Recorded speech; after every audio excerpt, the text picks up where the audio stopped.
Ok. Buenas tardes, Tony, ¿cómo va eso por ahí? Hola, Ismael, ¿cómo andas? Pues, como ves, Ah, de sábado. hoy es sábado, oye, y que por fin por aquí se ha ido el frío. Yo sé que esto todavía ahí queda un poco de frío, ¿no? Sí, es que yo soy alérgico al frío, tú me comprendes. Entonces, Yo también. Yo también. yo cuando puedo voy No hay calles. a la playa a ver el paisaje, pero ya ni siquiera tengo mucho tiempo para ver el paisaje sobre la arena y el carajo que merece la pena verlo, es lo mejor que se ve. No es mar, sino la que caminan por arriba de la arena. Pero en fin. No hay nada más poético.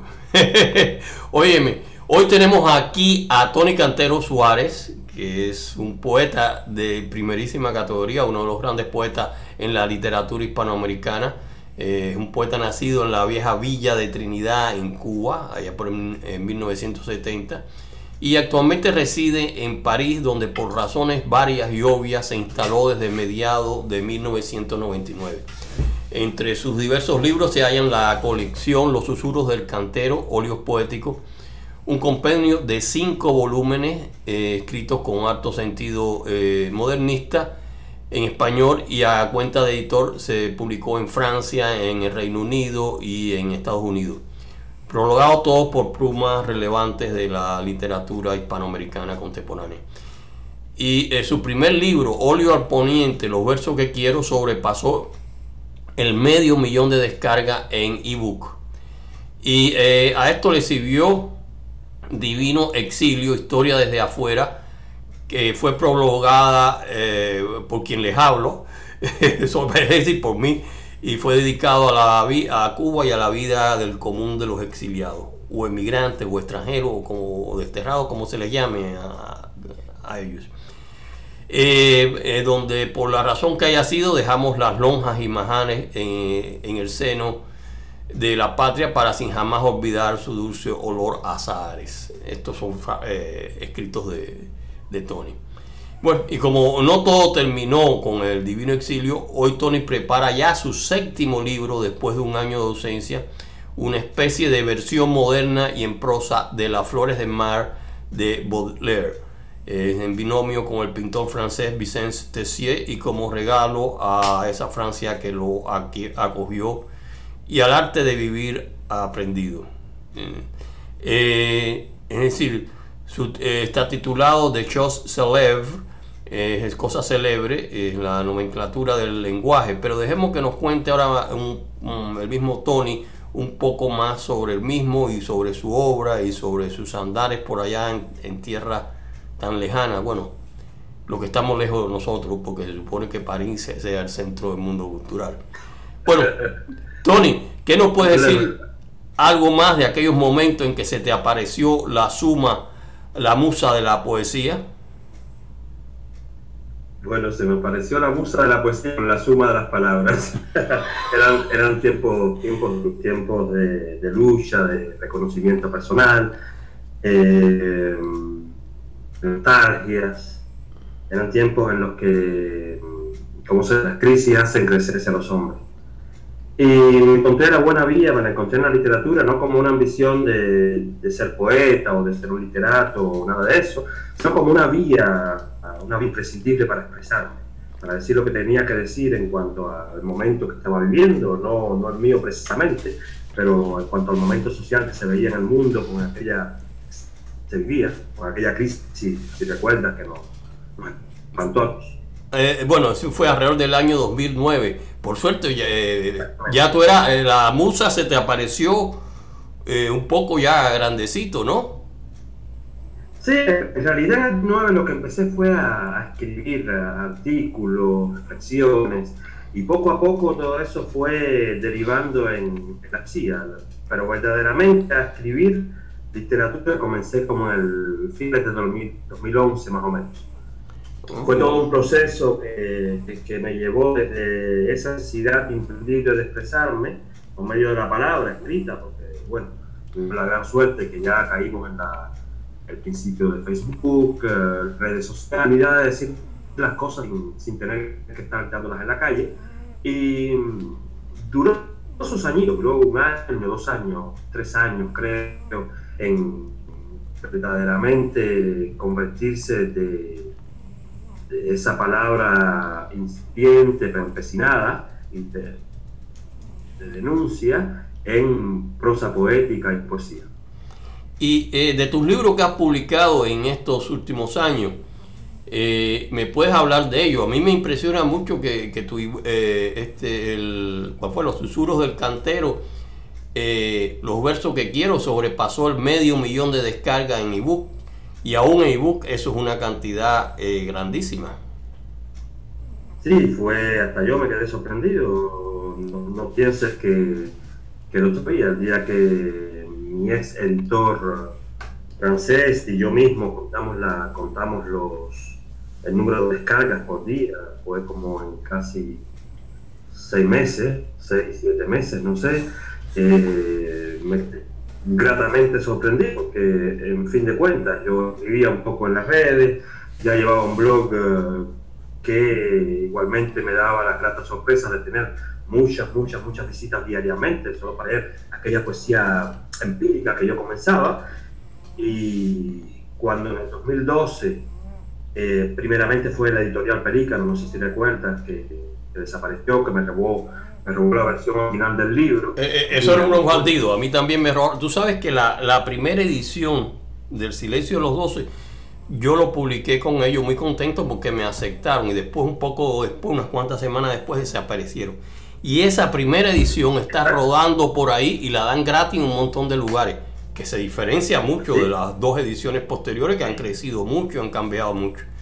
Pero bueno, yo pienso que de donde fue robada, porque más nadie puede haberla robado, fueron en la editorial Película, y entonces hay lugares ahí mismo desaparecieron del aire, pero a la vez dejaron toda una tela de arañas en ebook, en las redes, con las versiones de todos los libros. Sí, creo que éramos unas 15 autores, no menos, ¿no? Por lo menos.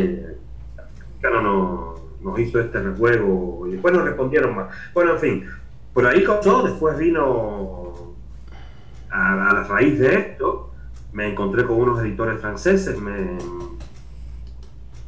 editaron me publicaron a cuenta de editor, ellos mismos me pidieron los libros. Comenzamos por el primero, porque era el único que estaba editado en aquella época, y sucesivamente, con el tiempo, en el transcurso del año 2012, 2013 y 2014, pues los 5 primeros libros, que era la colección Los Susurros del Cantero, libros poéticos, pues fueron editados a cuenta de editor aquí en Francia. Ya después pues tuve suerte de encontrarme con Ex Libris de Random House, que también me pidieron el primero, porque el primero era el que todo el mundo por ahí hablaba mucho de este libro, ¿no? Fue una grata sorpresa, francamente. Y bueno, llegó hasta Estados Unidos, llegó hasta Inglaterra, donde también Ex Libris y Random House lo publicaron los 5 en la cuenta de editor.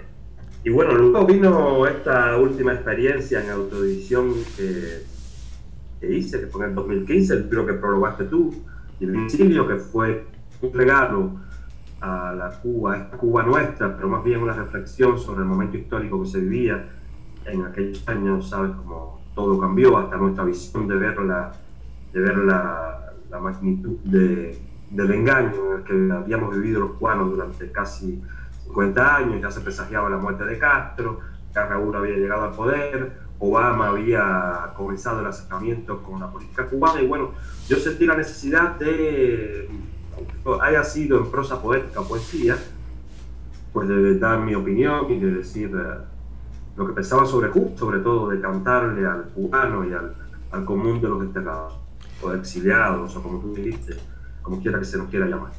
Y Tony, para ti, ¿qué es la poesía? Que ya es una parte importante de tu vida, ¿no? Desde que se llegó la musa, que no sé si venía. Oye, yo estaba viendo una foto de Salma Hayek, o a mí se me debiera aparecer una musa como Salma Hayek. Óyeme. Tendría que ser. ¿Qué es la poesía para ti? ¿Me puedes tratar de definir eso, que no es nada fácil? Bueno, sí, entre las bromas y las cosas, pues la belleza de Salma Hayek con todas sus capacidades histriónicas y de actriz, tú ves, la poesía es eso. Yo le tengo un respeto enorme como una gran síntesis, un gran resumen de la existencialidad humana. En primera parte casi siempre, pero que como te digo, resume el pensamiento más profundo que podamos tener los que nos dedicamos a escribir. Y Tengo un respeto, ¿no? una pregunta, dentro de los clásicos, ¿cuáles piensas que te hayan inspirado mejor o que te hayan guiado en esta carrera poética tuya, que es más bien fulminante porque han sido en los últimos 6 o 7 años? ¿Qué me dices de estos clásicos? Chicos, a mí siempre me gusté. Desde niño leía los libros que mi madre escondía. Y bueno, entre clásicos y menos clásicos, también autores de la sombra, como se dice, pues desde niño comencé a leer, me llevaba a la lectura, me decía que siempre me iba que algún día me dedicaría a la literatura, y así fue. Pero creo que fui pasando de la literatura alemana a la literatura rusa, conocí entre tiempo la literatura francesa, el existencialismo, y ya creo que en los últimos años, fue después que salí de Cuba, porque antes cuando estaba en Cuba no conocía mucho la literatura latinoamericana, bueno, los de siempre, Galeano, Borges, García Márquez, pero fue después que salí de Cuba que me interesé mucho más por la poesía, la literatura latinoamericana. Y bueno, como ya teníamos la oportunidad esta que brinda Internet de leer un poco a todo el mundo, pues sí que me he llenado los ojos y la mente de muchos escritores. Muchos libros no los he leído completamente, pero otros sí. También, bueno, extractos, pedazos, por aquí, por allá. Y eso me llena la mente. Creo que soy mucho más lector que escritor, sin tener que indicar a alguien o asignar a alguien como inspirador de mi estilo. El estilo más bien es una mezcla, un mélange, como se dice en francés, del existencialismo francés, de la poesía francesa antigua, con esta poesía caribeña que todos conocemos, que es bien picante y bien rimada. Porque en fin de cuentas creo que se parece mucho. La poesía francesa tiene mucho más profundidad. La poesía caribeña tiene mucho más ritmo. Y óyeme, dentro de la poesía actual, ¿qué nos puede decir de algunos clásicos de la poesía actual? O sea, algunos escritores que te interesen más, algunos poetas que te interesen más. Chico, como siempre digo, como yo me llevo bien con tanta gente, con tantos escritores, me parecería, es lógico que hay algunos que me atiran mucho más que otros, pero es que mencionar a uno, mencionar a otro, me sería bastante pesado. Pero sí leo mucha gente, sobre todo, ¿sabes? Uno tiene una gran red social y la mayoría de las personas que tienes alrededor son escritores, pues, ¿sabes? A diario veo desfilar a tantos y a tantos leo. A casi ninguno detesto, pero en algunos no me fijo, es lógico, pero muchos escritores de tiempo me inspiran, me sacan la palabra.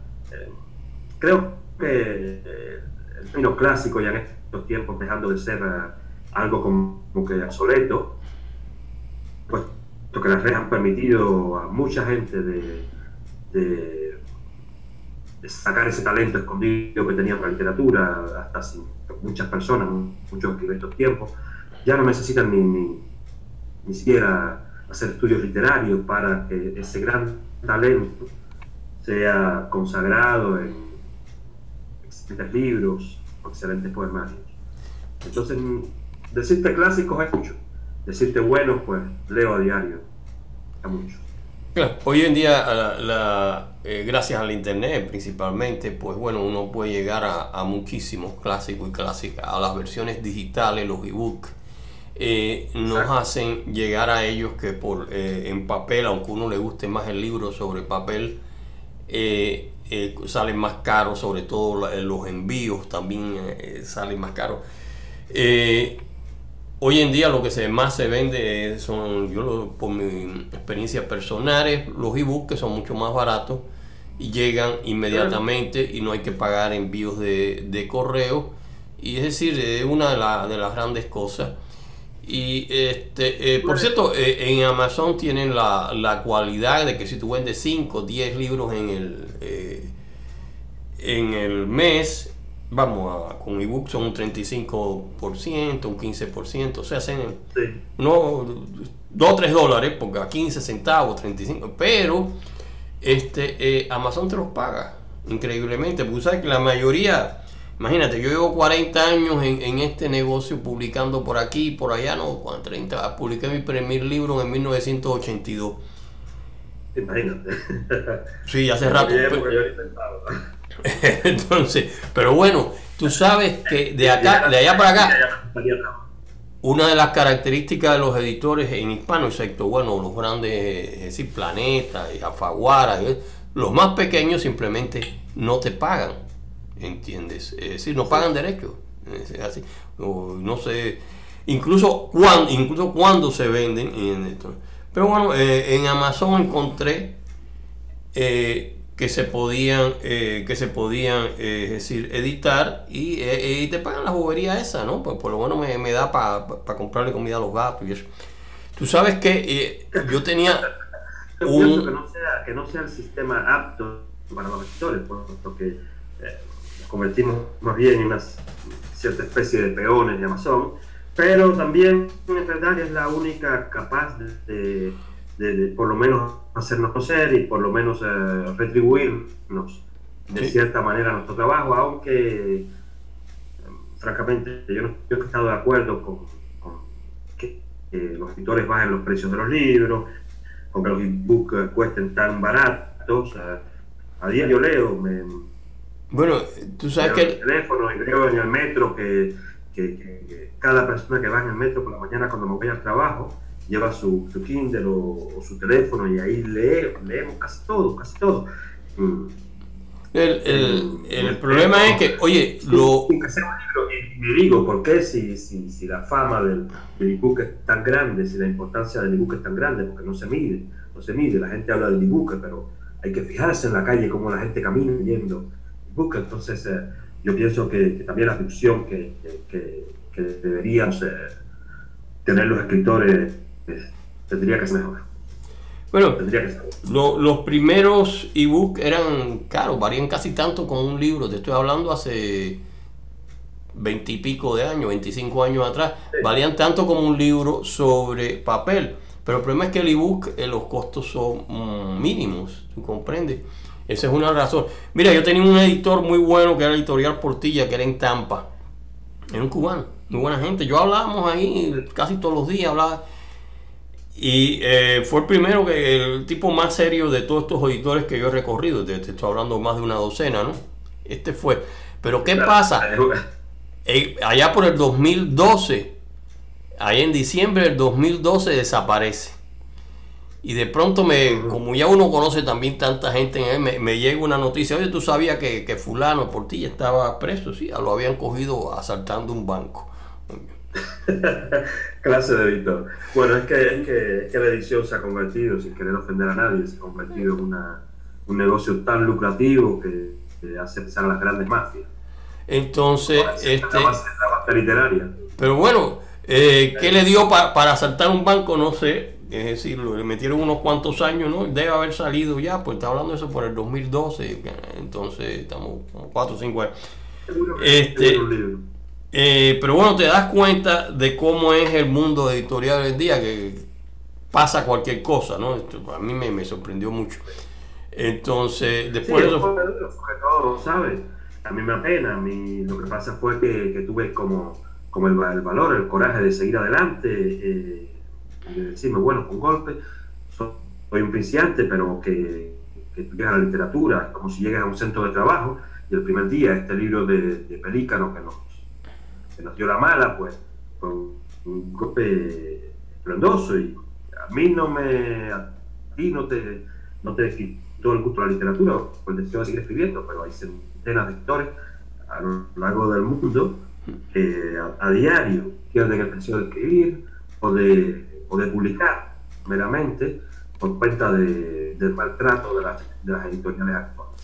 Sí. No es simplemente el mundo latino, pasa también en el mundo anglosajón, en el mundo francés, yo imagino en el Medio Oriente las editoriales deben ser también iguales. Sí. Entonces hay una marginalización extrema del escritor que ha llevado Bueno, a que la correlación de fuerza entre escritor y casa editorial pase a ser más fuerte de la parte de quien publica, y eso hace mucho daño a la literatura. Mucho daño a la literatura, mucho daño al mercado de la literatura y sobre todo a los escritores, que sea lo que sea, somos trabajadores de la palabra. Y Es nuestro trabajo. tú sabes que aquí en Estados Unidos, en la costa este, había 4 o 5 grandes editoriales que ya hace varios años desaparecieron. O sea, el libro sobre el papel estaba en New York, había de las Américas, que fue donde yo publiqué mi primer libro con ellos, que era una editorial, una librería muy grande. Y después fueron desapareciendo. Había como 3 grandes en New York, aquí en Miami había como 2 más. O sea, aquí en la costa este desaparecieron. No sé si en la costa oeste de este país existan, pero desaparecieron las librerías en español. Y bueno, quedan Books and Books y que tiene, Quedan muy pocas. que tiene sus secciones en español, pero son secciones, no es una librería con centenares de libros y de títulos dentro de ella en español. Pero bueno. Y óyeme, una pregunta que quiero hacerte. ¿Cómo te has sentido en estos años en París, donde sigue siendo vista como uno de los centros de cultura occidental? Pues me he sentido maravillosamente bien. No es que la vida sea perfecta a cada instante, te digo. Como todo ciudadano común, pues he vivido las altas, las bajas, las peores. Y bueno, vivo agradecido de haber sido acá donde puse mis pies después de salir de Cuba, puesto que París, bueno, como para unos Jerusalén y para otros la Meca, París es como la casa del arte mundial. Sí. Y más que esto, más que la ciudad de París, que bueno, será eterna mientras dure la humanidad, lo importante acá y lo que más me ha sorprendido, más me ha gustado, es ese tipo de integración que tenemos los parisinos. Esa integración a este lugar con el cual se sueña desde lejos. Cuando llegas acá la vida no es la misma que se sueña, pero que sí te crea. París es una ciudad con esa energía de las luces. Por eso se llama la ciudad luz, no porque permanezca encendida siempre, sino porque la misma vida de la ciudad, la misma integración de tantas culturas juntas, da ese tipo de creación que a través de la historia ha salido de acá. Sí, indudablemente sigue siendo uno de los principales centros del mundo cultural. New York también lo es por la diversidad cultural que tiene, pero todavía París es París. Y claro, hoy en el mundo del internet se ha diversificado un poco y podemos llegar a muchos lugares, ¿no? Pero bueno, ya casi antes de terminar, déjame hacerte una pregunta. Para el futuro, ¿tienes planeada alguna obra en perspectiva? Sí, como bien dijiste al principio, pues quiero en los próximos meses, quizás en las próximas semanas, todo dependerá, porque no tengo aún casa editorial, pues publicar mi 7º libro después de un año de ausencia, como había dicho.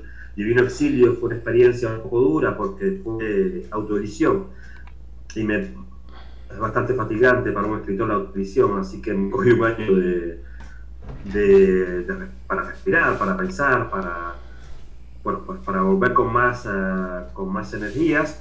Y este proyecto Cosas Célebres, de hecho celebra la nomenclatura de la lengua, lo tengo con Vincent Tessier, un fascinante pintor francés modernista que pinta obras bastante existencialistas, muy eróticas a veces, pero todo con técnicas casi que creadas por él, papel de libros antiguos, tinta fina, todo recreado en acuarelas. Verdad que me fascinó, nos hicimos amigos desde que nos conocimos, hace 2-3 años, y bueno, desde hace como 1 año y medio, 2 años, tenemos este proyecto que quiero que sea un poco como a la imagen de la versión original de la Flores del Mal, de Baudelaire, claro, a mi estilo y con momentos de estos Pero tiempos. una pregunta, el pintor Tessier va a hacer los dibujos, ¿no? Claro, claro, cada página o cada texto, cada cuento es sacado de la imagen. O sea que la imagen sirvió directamente como inspiración al texto, hay que fijarse en eso, y será un compendio de 21 títulos en francés, en la lengua de Voltaire, y 21 títulos nuestros, en español. O sea, ¿tú lo vas a escribir en francés? La imagen corresponde. ¿Tú lo vas a escribir en francés y en inglés o la parte en francés va por Tessier? No, una mitad del texto, la parte de delante del libro, la primera mitad escrita en francés por mí mismo. Ah, ok. Y la segunda mitad también escrita en español por mí mismo, ¿no? Ah, ok. Tessier hace los dibujos. Tiene el aporte de la imagen. Oye, qué bien. Bueno, esto suena muy interesante y me alegro y espero que tenga muchos éxitos. Y bueno, hoy llegamos al final y por suerte llegamos sin problemas ni interrupciones en la conexión, porque estamos, como ya te dije, a una cierta distancia, aunque eso no suena como si estuviéramos aquí en la casa al lado, ¿no? Pero no, estamos un poco lejos. Bueno, Tony, ya nos mantenemos en contacto, muchos éxitos y bueno, hasta la próxima, ya nos vemos. Muchas gracias, Ismael, muchas gracias a ti y a Creatividad Internacional por darme esta oportunidad y nos vemos pronto. Un abrazo, hermano. Bye bye.